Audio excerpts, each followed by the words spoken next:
Oke, Assalamualaikum warahmatullahi wabarakatuh. Kita berjumpa lagi di materi pembelajaran informatika. Kali ini kita belajar tentang hoax atau menyaring informasi palsu. Nah, di saat era media sosial seperti ini, hoax itu terjadi di mana-mana. Di mana ada yang sifatnya iseng, ada sifatnya pengen ramen atau bagaimana, atau pengen viral. Sebenarnya pada pada tindakan ini sebenarnya menyebar hoax itu tidak baik, ya. Tidak tidak disarankan untuk menggunakan itu. Nah, pada dasarnya media sosial semestinya dimanfaatkan untuk bersosialisasi dan berinteraksi dengan menyebarkan konten yang sesuai fakta. Jadi jangan hoax. Bagus ya bilang bagus, enggak ya bilang enggak. Jangan jangan menjelekkan satu sama lain, tidak baik itu. Nah, dalam dalam dalam menurut Linda Walsh dalam buku berjudul Science Against Science, istilah hoax itu atau kabar bohong merupakan istilah dalam bahasa Inggris, ya. Nah, yang masuk sejak era industri. Diperkirakan pertama kali muncul pada tahun 1808 ini, 1808 ya. Nah, pada dasarnya asal kata hoax itu diyakini ada sejak ratusan tahun sebelumnya, yakni hokus dari mantra hokus pokus yang artinya sesuatu benar padahal belum tentu benar. Kata hoax sendiri berasal dari bahasa Inggris yang berarti berita bohong. Hoax atau pemberitaan palsu adalah usaha untuk menipu atau mengakali pembaca atau pendengarnya untuk mempercayai sesuatu padahal padahal penyebar berita itu tidak meyakini itu benar atau tidak. Nah, bisa saja berita itu disebut palsu. Nah, penyebaran berita hoax ini dengan perkembangan internet sekarang, banyak berita hoax yang bermunculan. Penyebaran berita hoax semakin diperparah dengan semakin mudahnya berita tersebut melalui internet. Melalui media sosial, para pelaku bisa menyebarkan berita hoax dengan begitu cepat. Jalurnya bisa berupa situs online, media sosial, hingga chatting yang kadang-kadang tuh di-share WA tahu-taunya salah gitu. Nggak dicari kebenarannya dulu. Saat ini berita hoax sudah dapat dibuat sedemikian rupa menyerupai berita aslinya, dilengkapi dengan data-data yang seolah itu adalah fakta. Nah, penyebab hoax pertama adalah dibuat dengan sengaja. Tujuan membuat hoax awalnya sekedar lucu-lucuan aja, tapi kalau orang yang serius nganggapnya serius, padahal itu nggak sebenarnya.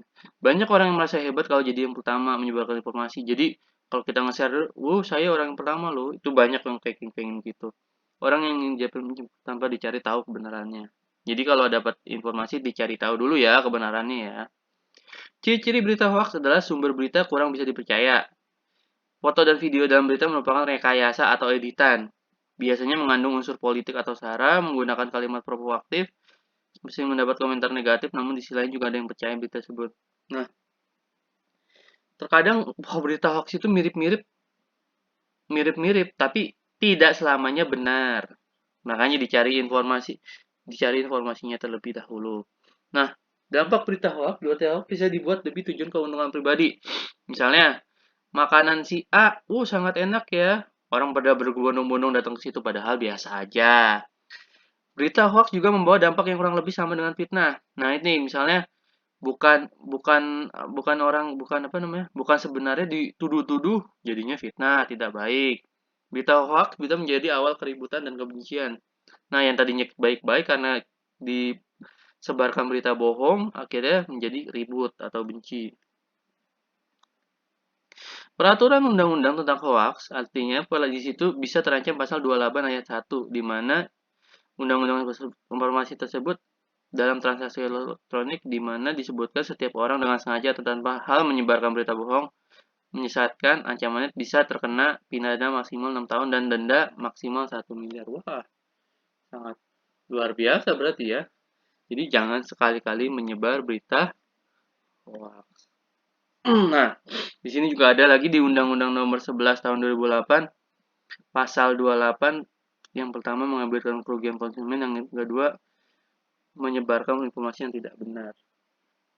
Ya. Jadi ada dendanya loh. Terus di sini juga ada lagi Undang-Undang Nomor 1 Tahun 1946. Udah ternyata dari zaman dulu sebenarnya ini apa namanya sudah ada gitu loh.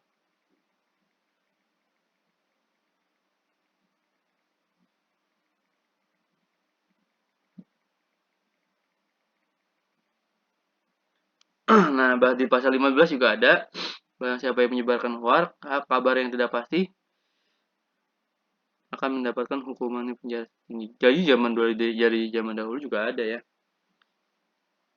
Cara-caranya yang pertama, pemerintah bisa mengambil peran penengah.